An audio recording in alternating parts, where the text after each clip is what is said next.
Treaty 1 territory. The Red River Valley is also the birthplace of the Métis, and our water is sourced from Shoal Lake 40 First Nation. I'm proud to represent the Jewish Heritage Center of Western Canada, an organization that provides education on the Holocaust and anti-Semitism to thousands of Manitoba students each year, as well as offering opportunities for professional development to educators from across the province. The last year has brought so many unexpected challenges into our lives. Thankfully, technology has afforded us new and exciting opportunities to engage with individuals and groups around the world.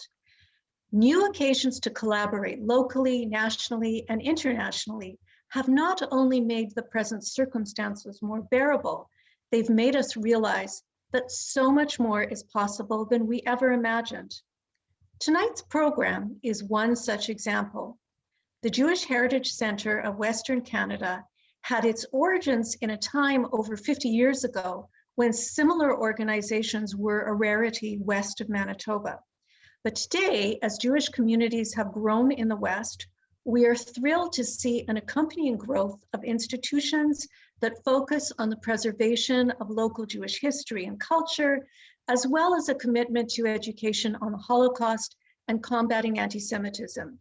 Tonight marks an exciting first occasion to bring together the Jewish communities of Edmonton, Calgary, and Winnipeg for a joint initiative. And I'm certain it will not be the last. It's now my pleasure to introduce you to representatives from the three communities involved in this joint initiative. Carrie Schenkrow is the March of the Living Chair representing the Jewish Federation of Winnipeg. Carrie. Good evening. My name is Carrie Schenkrow, Chair of the March of the Living Committee and representative of the Jewish Federation of Winnipeg. As part of this week of Holocaust Remembrance, I welcome you today on behalf of the Jewish Federation of Winnipeg and would like to acknowledge and thank our program partners at the Jewish Heritage Center of Western Canada, the Rady JCC, McNally Robinson, HarperCollins, March of the Living, Calgary's Holocaust and Human Rights Remembrance and Education Department, and the Jewish Federations of Edmonton and Calgary. During the Holocaust, immense suffering took place, and the unimaginable horror of 6 million Jews murdered is a number many of us have not and cannot fathom. Yet, among the innocent lives lost and families torn apart, there are stories of resilience and survival. Resistance fighters fought for their lives and the lives of those around them against all odds, having gathered and made weapons, living in cold and cramped quarters, their stomachs cramped with hunger against a powerful enemy. This small group of resistance fighters somehow found strength and courage and hope to stand their ground. We remember the 6 million as a unified community this week and honor our survivors. Today, we will learn about the extraordinary accomplishments of brave Jewish women who became resistance fighters, a group of unknown heroes whose exploits have never been chronicled in full until now. We would like to thank author Judy Batalion for not only researching and telling the untold stories of so many women resistance fighters, but for joining us here today for a personal discussion on these stories and her work on her book. Thank you. Thank you, Carrie. And next we'll hear from Sarah Ginsberg of Calgary. Sarah volunteers on the Community Relations Committee of Calgary, the Holocaust and Human Rights Volunteer Committee for Calgary's Jewish Federation, and the Calgary Jewish Film Festival Committee. Sarah. Thank you so much. Good evening. My name is Sarah Ginsberg, and I'm honored to welcome everyone on behalf of Calgary Jewish Federation. We are grateful to share in this event alongside Edmonton and Winnipeg, and are looking forward to hearing Judy Batalion speak on the actions and accomplishments of some extraordinary women. This book chronicles a movement that has not been widely researched until now, and Judy's thoroughness that went into its creation is invaluable. The Light of Days celebrates women of courage who repeatedly risked their lives, and on this day of Holocaust remembrance, Yom HaShoah, we celebrate them. Thank you for joining us, and thank you, Judy, for being here tonight.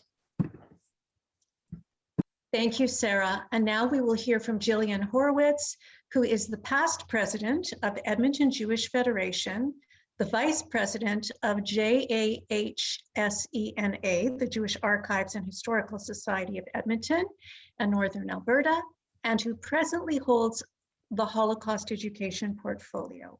Jillian. Well, thank you, Belle. It is an honor for me to be with you this evening on behalf of Edmonton's Jewish Federation, and indeed a pleasure for Edmonton to be partnering with Calgary and Winnipeg to promote these remarkable stories and experiences depicted in Judy Batalion's amazing book. In Edmonton, we teach our high school students through our Holocaust Symposium and offer programming year-round that ensures that the lessons of the Holocaust are not forgotten. Sadly, we are losing our local survivors, and we need to ensure that their legacy is carried forth and that their stories continue to be told. In fact, we'll be doing just that during our Yom HaShoah virtual event tomorrow, which features survivors and the subsequent generations of their families, literally passing the torch to carry the stories forward through to the next generation and those that follow. For personal reasons, Holocaust education has been my ongoing passion. And the one thing I have learned is that our learning is never done. As Judy has demonstrated in her research for this book, we need to keep questioning. We need to continue to search and to honor the memory of those whose bravery defies all odds. And we need to bear witness to the thousands of stories and events that resulted in the Shoah. What strong, resilient, and brave women are depicted in the light of days. These resistant fighters were true heroes, heroes who would have been forgotten if not for this book. And so we continue to learn and to try to understand. And we sincerely thank you, Judy, for your perseverance in researching and writing this astonishing book. And of course, with meeting with us today. Thank you. Thank you, Carrie, Sarah, and Jillian. And now it is indeed my honor to introduce tonight's featured speaker, Judy Batalion. Judy is also the author of White Walls, a memoir about motherhood, daughterhood, and the mess in between. She has written for the New York Times, Vogue, the Washington Post, and many other publications. Prior to her writing career, she was an academic. She's fluent in both Yiddish and Hebrew, and she was born and raised in Montreal. Now she lives in New York with her husband and children. So Judy, thank you so much for joining us. And I'm going to hand over the virtual microphone to you. I understand that you'll be reading a passage from your book to get us started. I will, and I mean, thank you all so much for inviting me. It's very exciting for me to be back in Canada, even virtually, and I'm really honored to speak to all your communities together this evening. I am going to start with a short reading, and I actually picked something that's sort of towards the middle of the book. This is one of my central characters. Her name is Renya, and this is the story of her first mission with the underground. She's in a town called Begin, and the underground in Begin needs information from Warsaw, but the normal courier girls that go back and forth have all been killed. And so they need someone to go to Warsaw. They need someone who looks good, which means she doesn't look too Jewish. And they ask Renya to go. Renya's 18, and she says, yes, of course she'll go. Of course she'll go. She puts money in her garter belt. She meets a smuggler outside the ghetto. He takes her through the forest. They bribe a guard with whiskey. He puts her on a train. And here we are. She arrives in Warsaw. Warsaw. Renya strode with purpose, but not too much purpose. Her train had deposited her right in the center of the city, and she paused a moment to take in the novel surrounds, the gray and cream-colored buildings, the slouching cupolas, the slanted roofs. It was not how she imagined her first trip to the big city, for Warsaw was as disguised as she was, even more so. The early spring sunshine, the stretching miles of low-rise buildings, the grand squares and buzzing street vendors were now obscured by a miasma of smoke and ash. Daily traffic was barely audible among the explosions and cries that she wrote sounded like the wails of jackals. The avenues were thick with the smell of burning buildings, burning hair. Drunken Germans drove riotously through town. There were police checkpoints at almost every intersection, inspecting each package. Renya could barely take a step forward without a guard searching through her purse.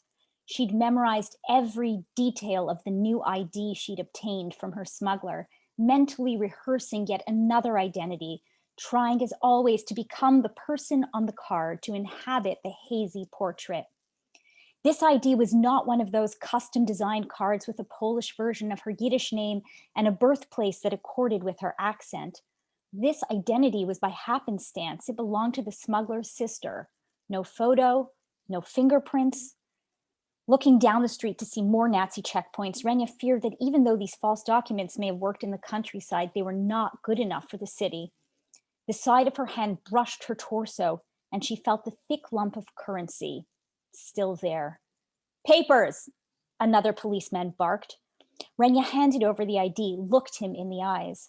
He rummaged through her purse, then let her pass and board the tramway. Arriving at her stop, Renya got off and walked some more. The police stopped each passerby. Even the smallest streets were crawling with gendarmes and secret agents clothed as civilians looking for Jewish runaways who'd escaped the ghetto. They shot any suspect on sight. My head was dizzy, Renya later wrote, seeing this terrifying image. Renya pulled herself together, then moved swiftly toward her target. At last, she came to the address.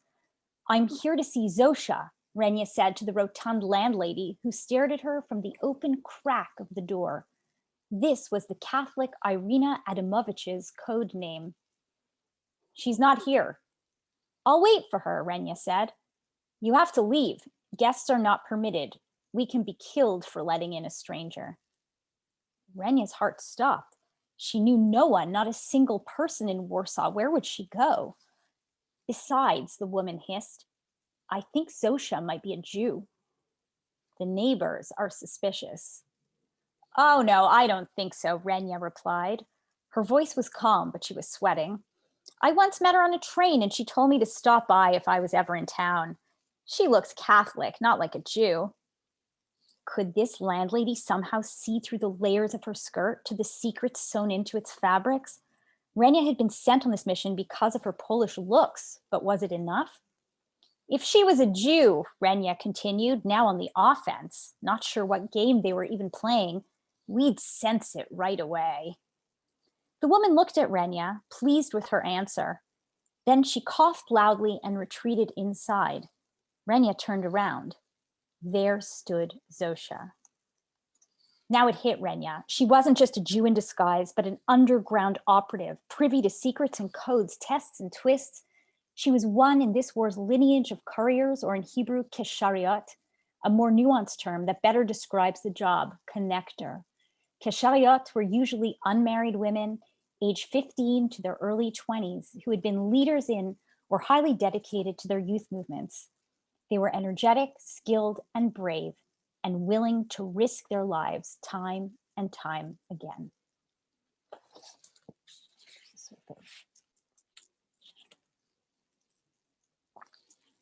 Oh, Belle, I think you're muted.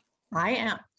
Thank you so much. I have so many questions for you. As I read through this book, I get putting in little stickies in the book. It's, oh, I've got to ask about this and that. So it's really hard for me to choose. But I mean, Renya is an example of these wonderful stories. And I know that you've noted that, like most of us, had heard of Hana Senis, but we hadn't heard about these wonderful women. And of course, Hana Senis had a very different background. So there's this myth, of course, that continues, that the Jews went like lambs to the slaughter.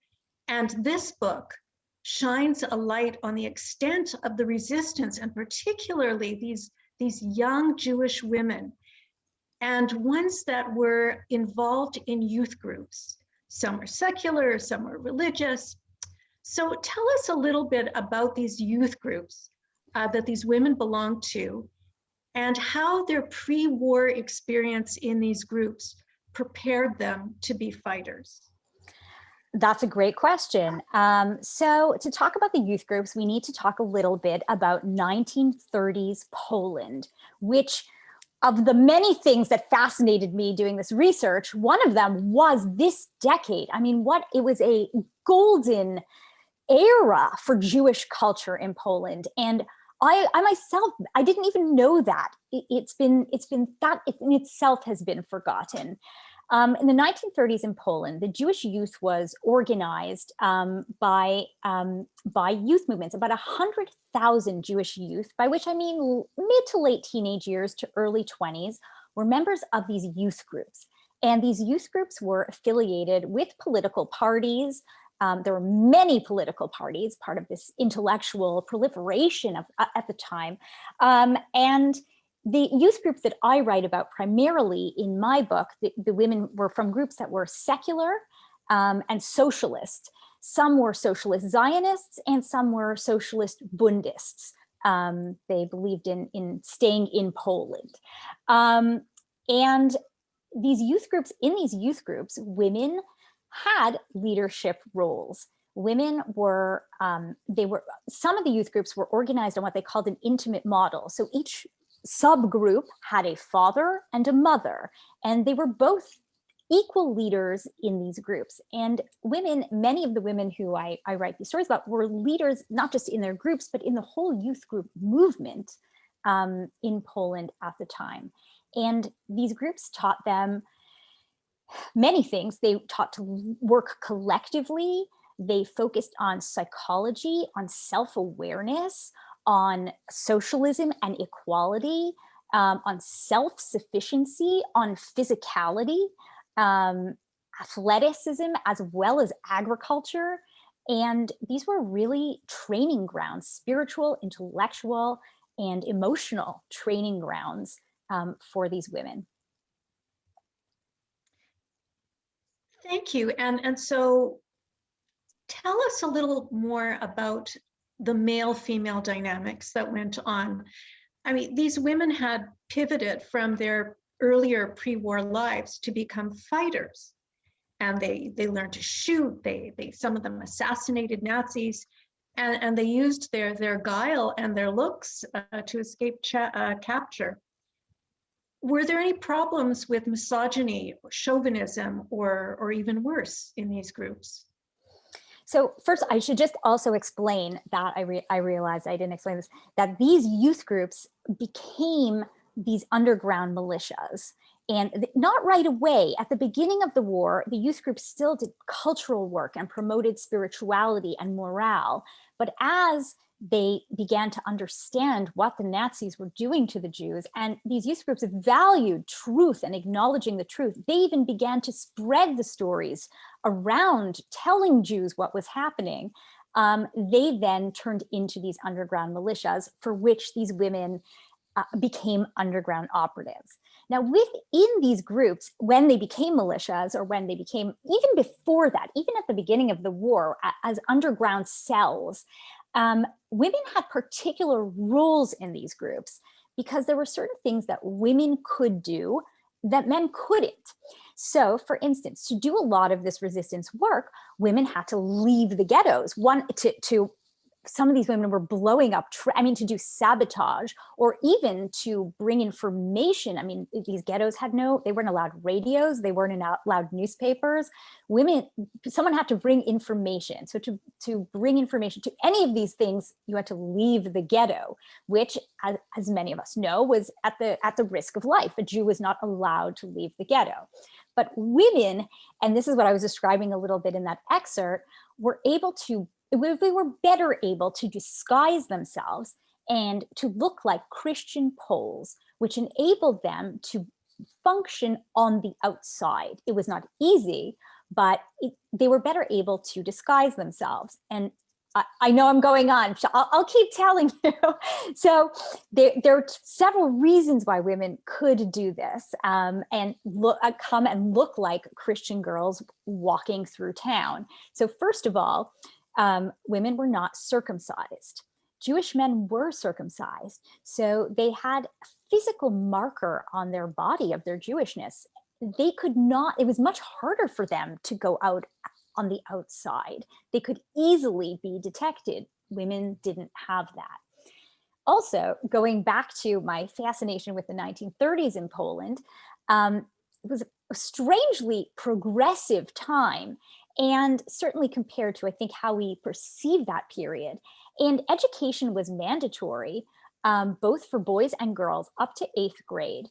And in many Jewish families, they sent their sons to Jewish schools, to private schools, and they sent their daughters to Polish public schools. And because of that, the daughters, the girls who went on to become these fighters, they learned Polish mannerisms. They learned Polish customs, Polish habits. They learned Catholic prayers. They were familiar with the culture. And also, and very important, they learned how to speak Polish like a Pole, not with, and they say this time and time again, not with a creaky Yiddish accent. So women had these both capacities to be able to disguise themselves and go undercover in a way that men couldn't. And this is my long-winded way of explaining that in the resistance, they had different roles.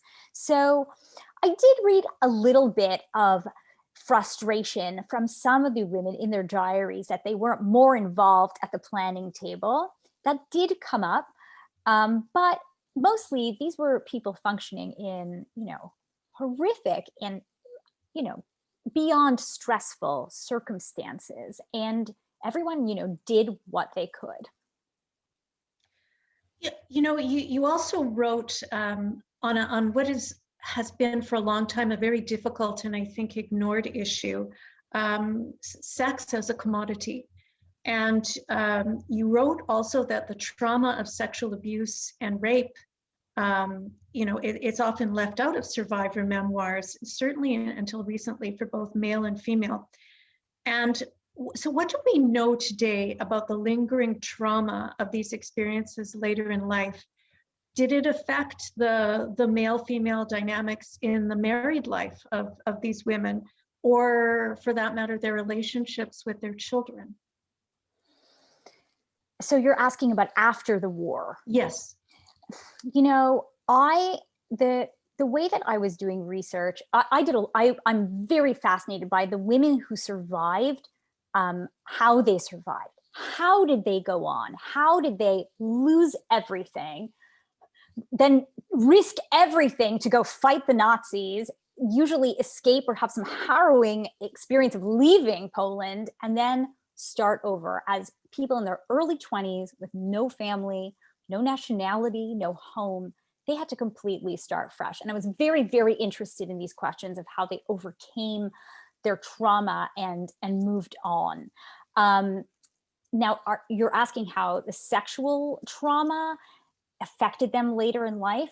I can't answer that. The research that I was doing was largely from their memoirs and testimonies. These women were no longer alive or able to talk to me, so I can't make up material that wasn't there. So that particular element is a small part of my story, because it is so under discussed. And it's a very interesting question, because I really read very little about that in memoirs after the war. So I can't answer that. And often I was talking to their families and their children, and that wasn't something that had come up or that anyone felt comfortable talking to me about.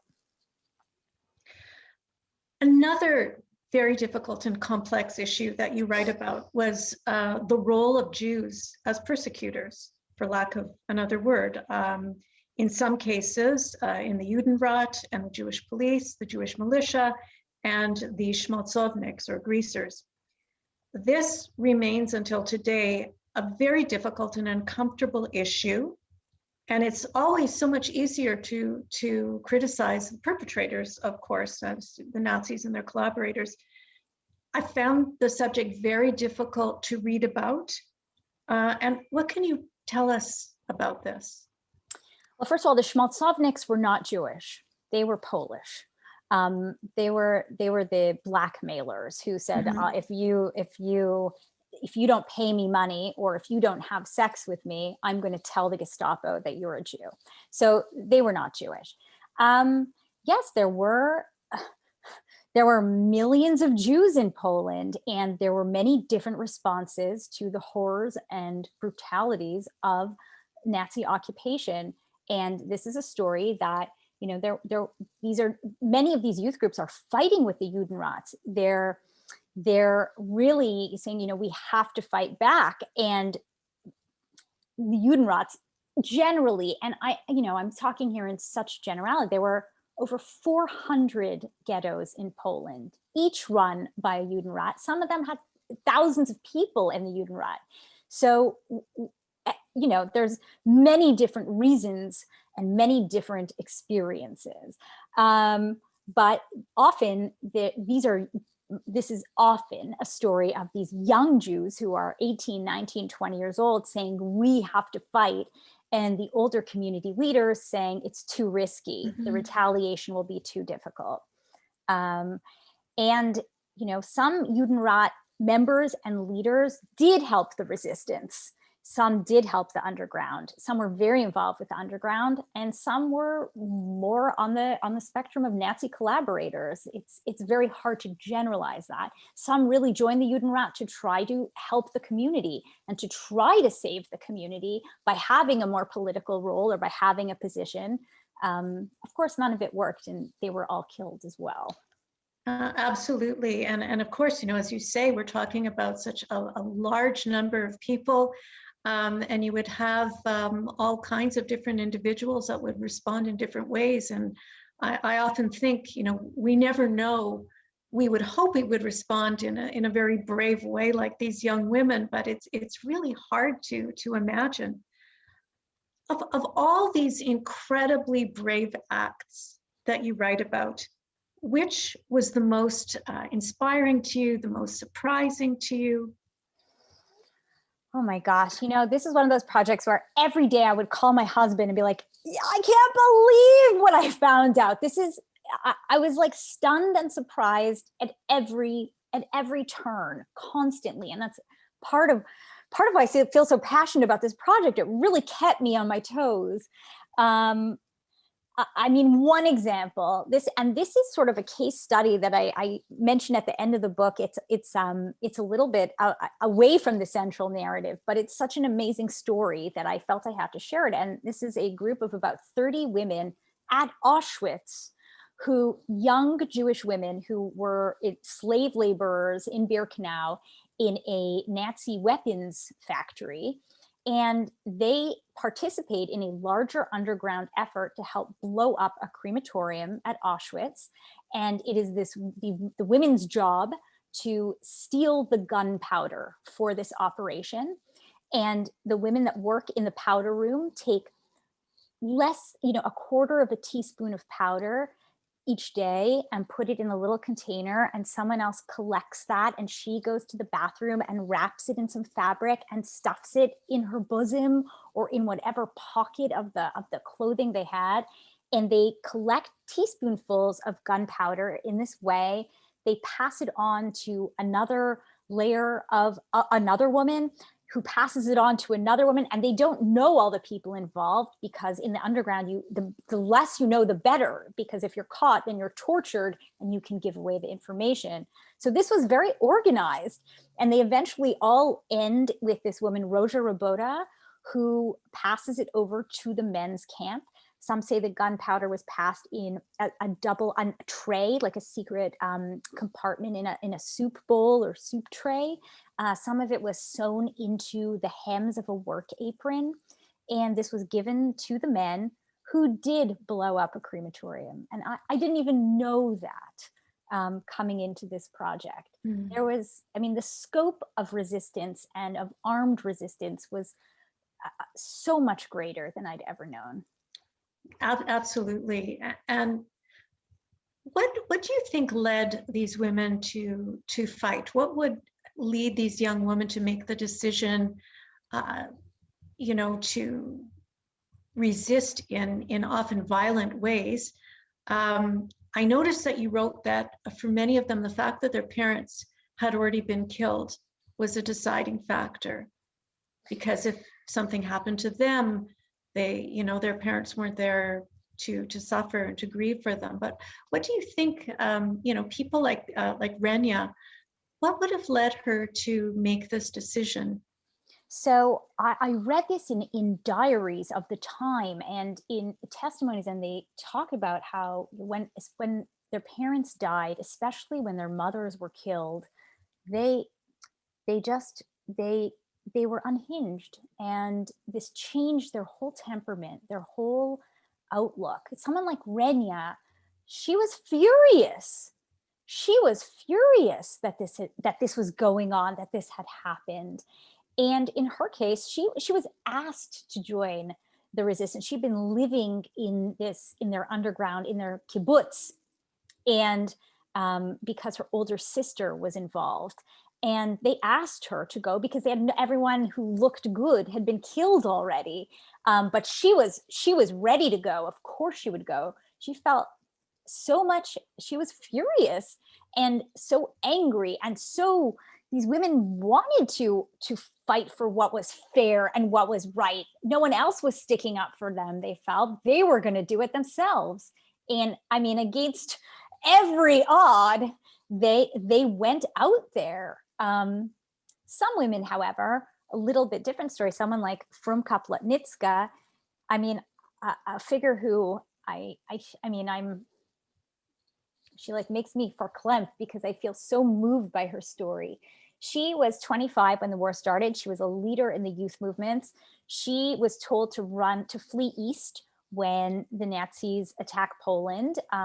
She did. And she found herself in Belarusian territory. She was safe for now. She was actually posted near her parents' home in Pinsk, but she couldn't take it. She couldn't take fleeing. And so she decided to go back to Nazi-occupied Poland. And she was the first leader in the movement to do this. She was 25 years old. She smuggled herself back into Nazi-occupied Warsaw and became a leader in the Warsaw Ghetto around the country, which she still traveled even after ghettoization, and then led a resistance unit in Beijing. The courage is just so inspiring. I wondered also how did they learn? How were they trained to shoot? They had all kinds of. They had laboratories, especially the Warsaw Ghetto. They were making bombs. They had shooting training. It was a little different in each underground, but they talk about they didn't have bullets to spare. So they would go into a basement and learn to shoot against mud. They would make a wall of mud so that they could take the bullet out of the mud and reuse it. Some men had some Polish military training. So they kind of taught the others how to be soldiers, how to be guerrilla fighters. And where did the funding come for them to purchase the guns, etc., the grenades, everything? Yeah, this is a great question, and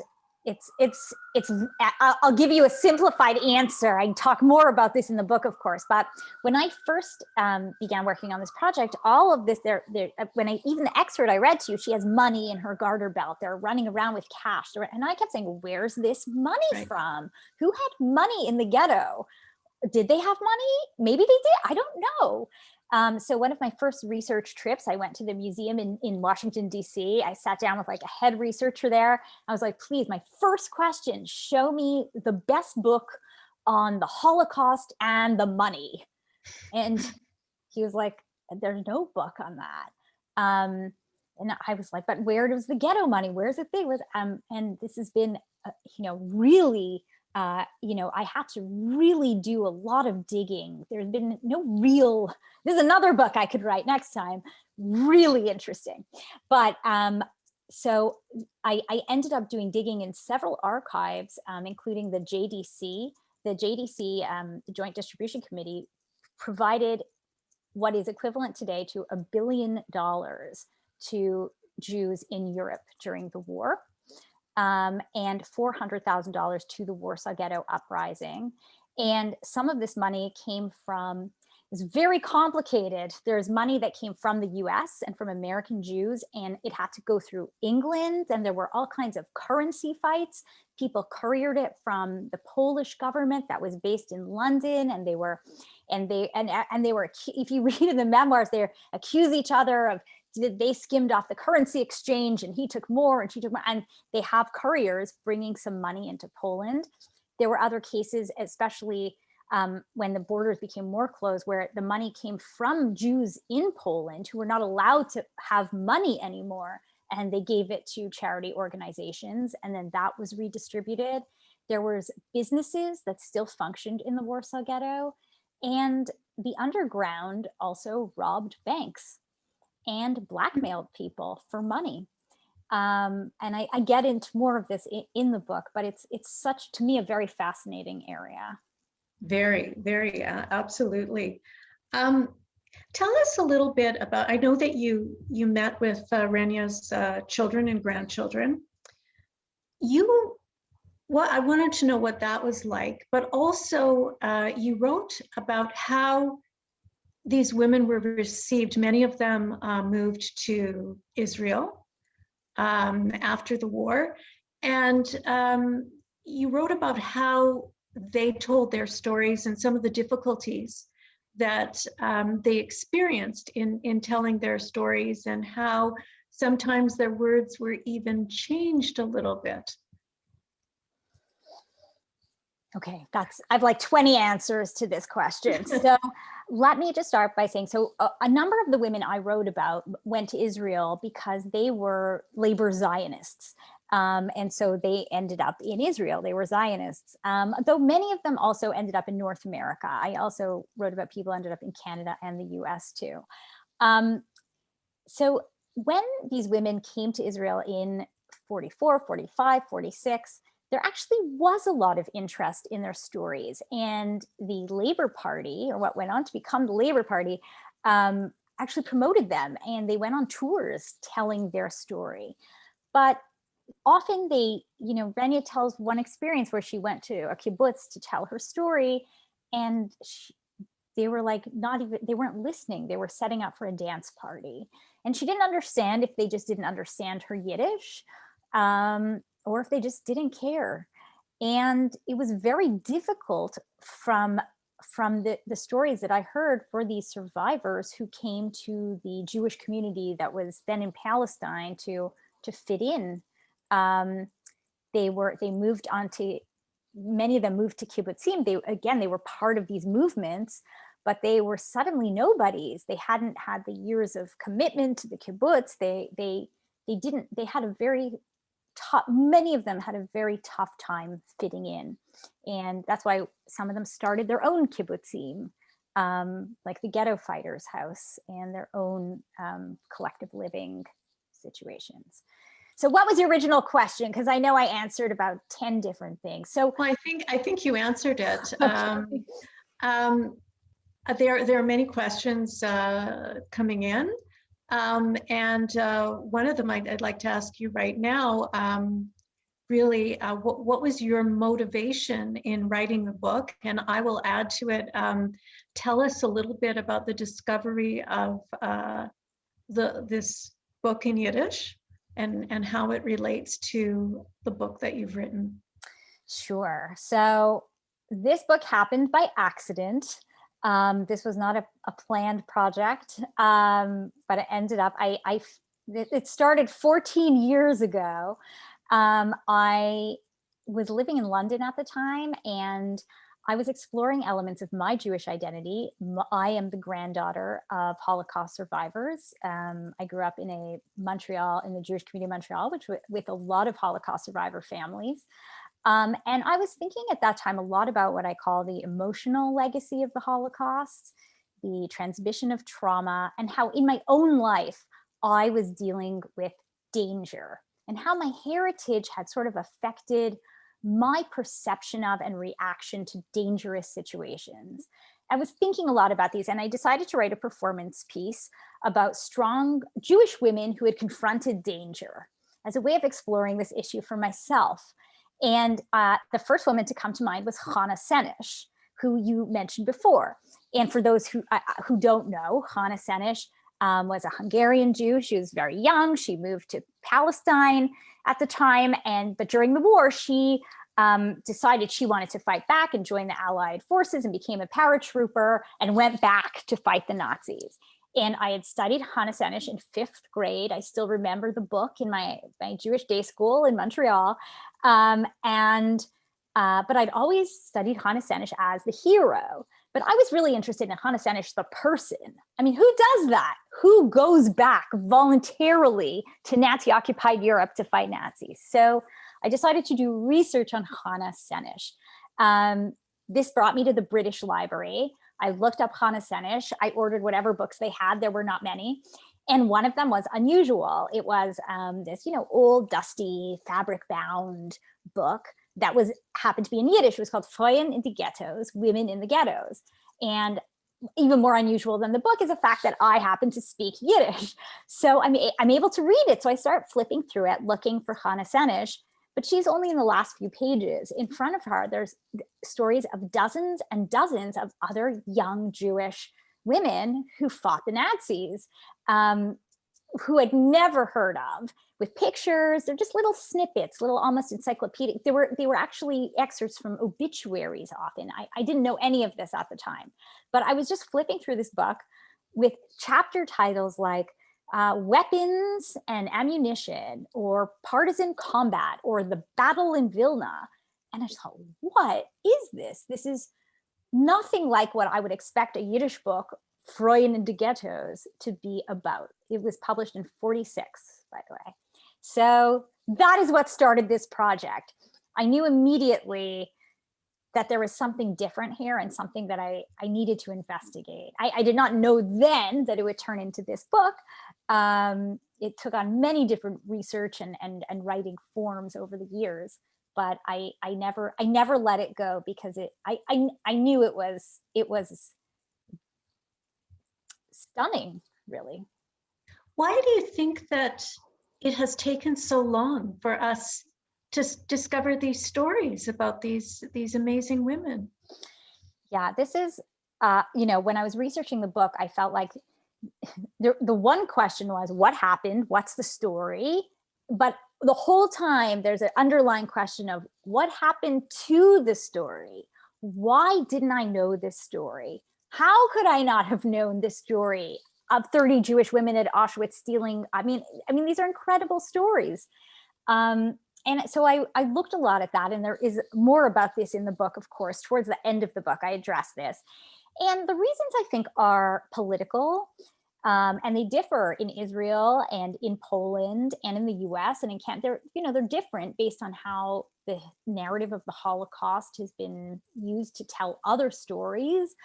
I think there are also zeitgeist issues that at different times we've been interested in different elements of the Holocaust and of that history. And then there are many personal reasons. And as I said, we were talking about before, Val, that like Renya did tell her story early on. Many of these women did tell their story early on, but a lot of them weren't believed, or they felt that they weren't being listened to. Some of them were accused of sleeping their way to safety, like with the partisans, as we were saying. And this is something I heard a lot. There was kind of this feeling of like, well, the pure souls perished in the war. So if you survived, you must have done something. You were a collaborator, or you did something. And so that was very difficult. Many of the women I write about were, they had tremendous survivor's guilt. And they felt that even though they had extraordinary stories and horribly traumatic stories, they felt that compared to their fellow survivors who had been at Auschwitz, who had been in these camps, they didn't have it that bad. And they almost felt like they didn't have a right to tell their story. They hadn't suffered enough. And so they just didn't talk about it. And then I think for a lot of them, there was also a desire to move on. As I said, they were very young when the war was over. They had their whole lives ahead of them, and they wanted to have children and have a normal family. So many of these stories didn't come out till much later on in their lives. Now, you, as part of your research, you visited many of these places.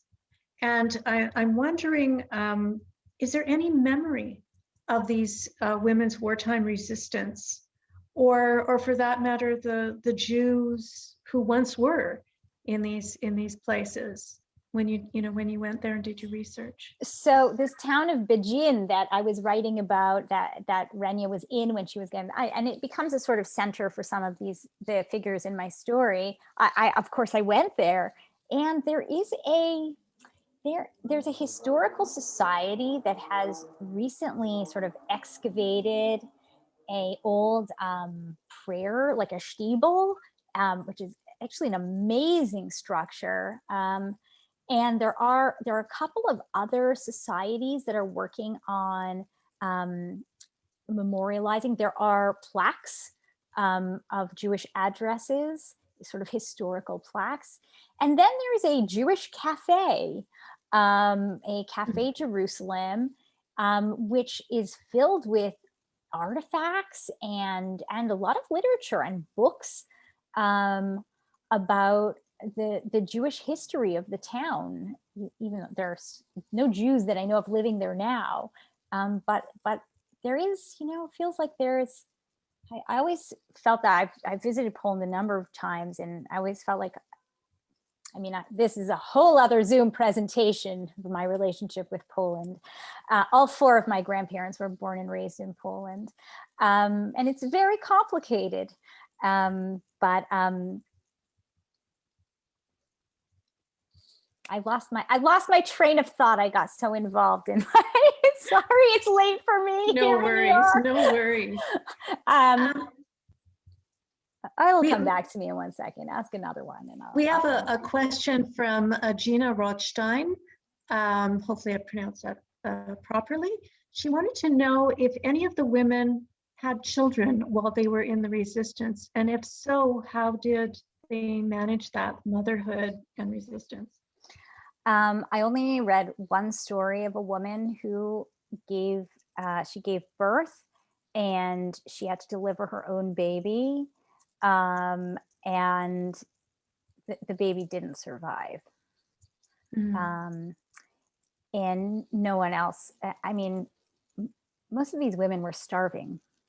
So they weren't necessarily fertile at that time either, or at least they didn't write about it. So that's the only story I read about.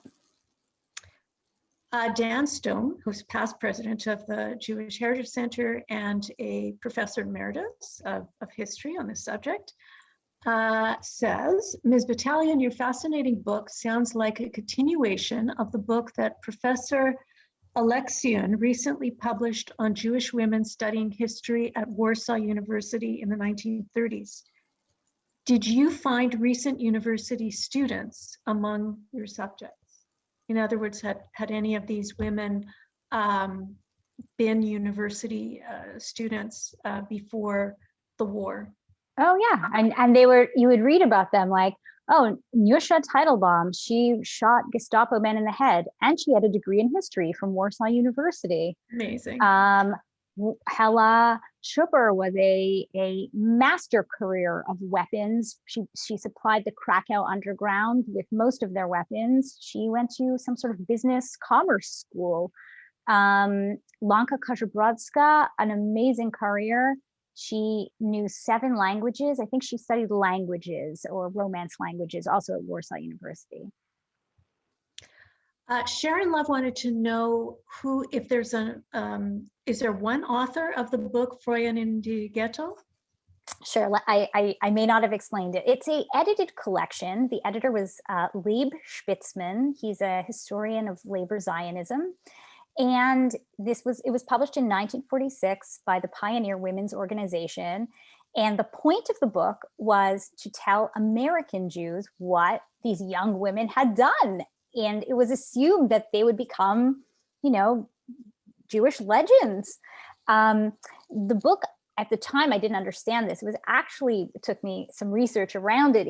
It's actually a collection of snippets from mostly Hebrew newspaper articles, some early testimony, some early memoir that have been published, some obituary books that were published, right at the end of the war about resistance fighters. And it was translated into Yiddish for the American readership.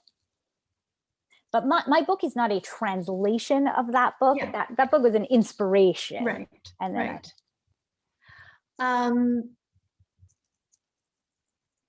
James Jewell was interested in knowing how your research and experience in writing this book had an impact on your own life, and did it change you in any way?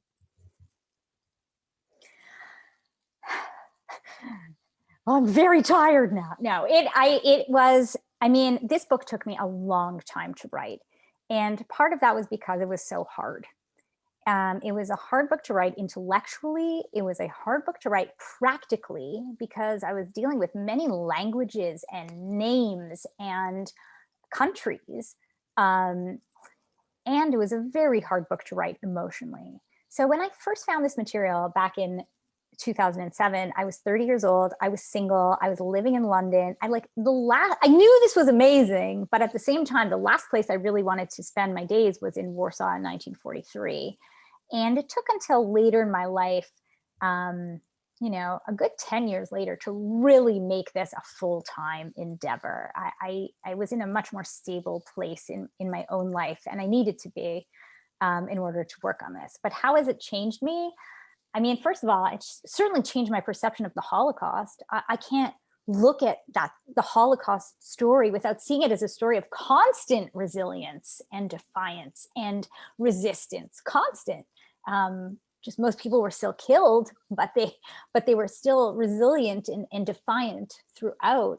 And these women truly inspired me. I wrote a piece last weekend, I think it was for the Globe and Mail, about how even just thinking about these women has helped get me through this past difficult year, and how, they were so,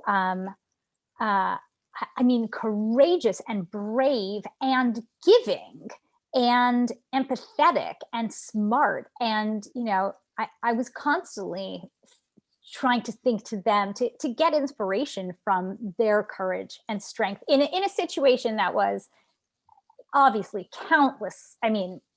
immeasurably more difficult than my own. Yes, they've been with me. They feel like friends, and they've really been with me and inspired my own strength. Thank you. And I have to say that I think anyone who reads the book will also feel that source of inspiration. I think that anyone who reads the book will be changed. We have a question from Suzanne Weiss, who was actually born in France under Nazi occupation, and she was saved. She speaks about the French who were in the resistance, and some who really helped to save Jewish children, of course, in hiding, etc. We know even entire villages that participated in this. And she wanted to know if civilian and armed resistance, she says, seems to have worked hand in hand.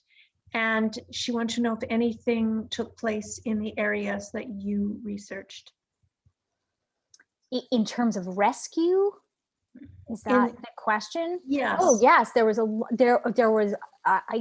were rescue organizations, underground organizations in Warsaw, both Polish ones. Ghetto was a Polish-run rescue organization that helped Jews in hiding.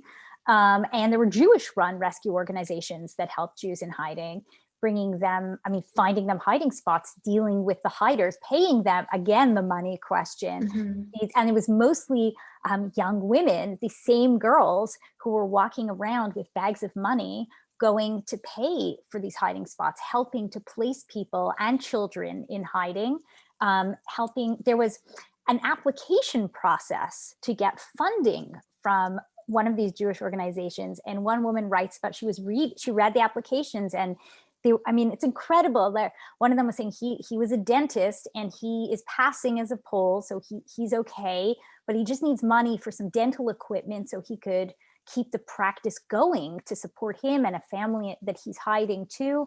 It was there was an infrastructure in Warsaw. The statistics that I have, and these numbers are, these are underground efforts. So every number, I think, needs to be taken with a little bit of reflection, but they say there are about 12,000 Jews were helped by this Jewish organization in hiding underground in Warsaw. And there are estimates that up to 20, even 30,000 Jews were in hiding in Warsaw towards the end of the war.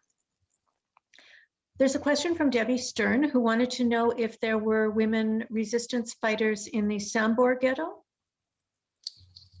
That's a great question, and I don't know about that ghetto. As I think I said, there were over 400 ghettos in Poland. Yes. So I couldn't read everything, and that ghetto did not come up in the stories that I read. Doesn't mean it didn't exist. Joni Sheps wants to know if you know of the play Plenty by David Hare. It was written in the 1970s, she thinks, and it's about a non-Jewish woman who is in the resistance and how she copes with the mundane life she goes on to live after the war. No, I don't know of it, but that's extremely interesting. Thank you. As I said, I'm very interested in how these figures lived after the war. And David Lyons wants to know if you've presented about the book to a non-Jewish audience. I know you've certainly done the op-ed in the New York Times, and I saw the interview in other places as well. But have you presented specifically in a situation like the one we have tonight to a non-Jewish group? First of all, yes, I have. So everything's on Zoom, so I don't even know who's in anywhere. Of course. Not that I would know, but yes, I've spoken to high school students at public schools. I have spoken, I'm speaking very widely. I'm speaking at book festivals, book fairs, and many schools that are not necessarily Jewish schools. So. I'm sure that must have been a wonderful experience. I know that students just have the most insightful questions. And just that alone to me is very inspiring. Ken Zafman says he remembers your grandparents and parents from his visits to Montreal, and that your story brings back a lot of memories of those times. Thank you. And finally, I think Jillian had the same question that I was going to ask. The book has been optioned by Steven Spielberg. Has this moved forward at all? When is the movie coming out? And who's playing Renya? I cannot tell you the workings of Hollywood, but they have commissioned a screenplay, and I am going to be co-writing it. But it's still very early days, so we pray that it moves forward, but even if it does, it's not going to be for quite some time. Well, I know we're all looking forward to it. Oh, and I see there's one more question. What does the title refer to? Yeah, that's a great question. There's a few different meanings to the title, which is why I liked it in the end. There was a lot of discussion about what is going to be the title for this book. But it's actually it's taken from a poem. And it was a poem, it's actually lyrics from a song that was published in the original Yiddish book.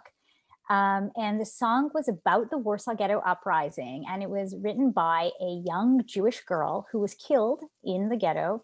But it was about the uprising, and it was for a song contest. There were a lot of artistic competitions in the ghetto, and this won a song contest. And the lyrics were about how Warsaw now is decimated, but don't worry, it will one day again see the light of days. And it felt very appropriate. Real hope and sort of optimism among so much tragedy that I felt is what this book kind of brings. So I see another question here.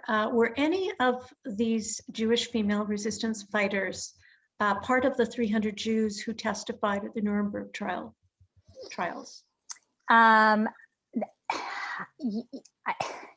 It's an interesting question because it gets a bit complicated. But interestingly, some of the women were asked to testify at ICME at various times, and they didn't, or their families didn't let them because they thought it would be too traumatic. And there was also a sense of like, why do I owe anyone that my narrative? And that came up a few times too. So Zibia Lebetkin, one of the leaders, did testify. I think it was in the Eichmann trials, and there's a lot of footage and a lot of. I can talk more about that if you want to email me.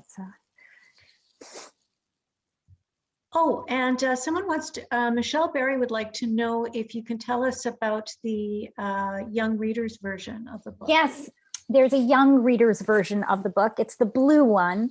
It's geared at ages 10 to 14. And it's a simplified version of the book. There are fewer characters. There's a bit more explanation of context, and there's less history. There's less of the sort of historical backstory. It's a bit more narrative. It's shorter, but it's really the same gist of the story. And what would be the age that you would? It's intended for. It says 10 to 14, 15. Mm-hmm. It does require an understanding of the Holocaust. Mm-hmm. Well, I think it would be a wonderful book for educators to use in their classrooms. Certainly for younger students, we're always looking for appropriate types of materials. And I'm certainly going to be recommending it to our educators. It's been very fascinating when I speak to young people about the story. They relate to it because my characters are young. So to them, they ask me questions about strategies for social action and for resistance. For them, this is something that they think about in their own lives, how they can be a good community member and citizen and resist. They don't approach this history in the same way. It's very moving. Mm-hmm. Well, I want to thank you for tonight and for the book. This was just a wonderful experience for us and for everyone that was online. Your book is just such an inspiration, and I think an important contribution to Holocaust literature. I'd also like to thank our partners in Winnipeg, Calgary, and Edmonton. And as I said before, I'm sure we all hope that this is just the first of many joint initiatives. To our viewing audience tonight, thank you for joining us. Thank you for your wonderful questions. And again, the book is now available for purchase. And we hope that you'll take a moment to fill out the survey in the chat. And of course, thank you to HarperCollins for making this possible. Thank you so much for having me. Thank you.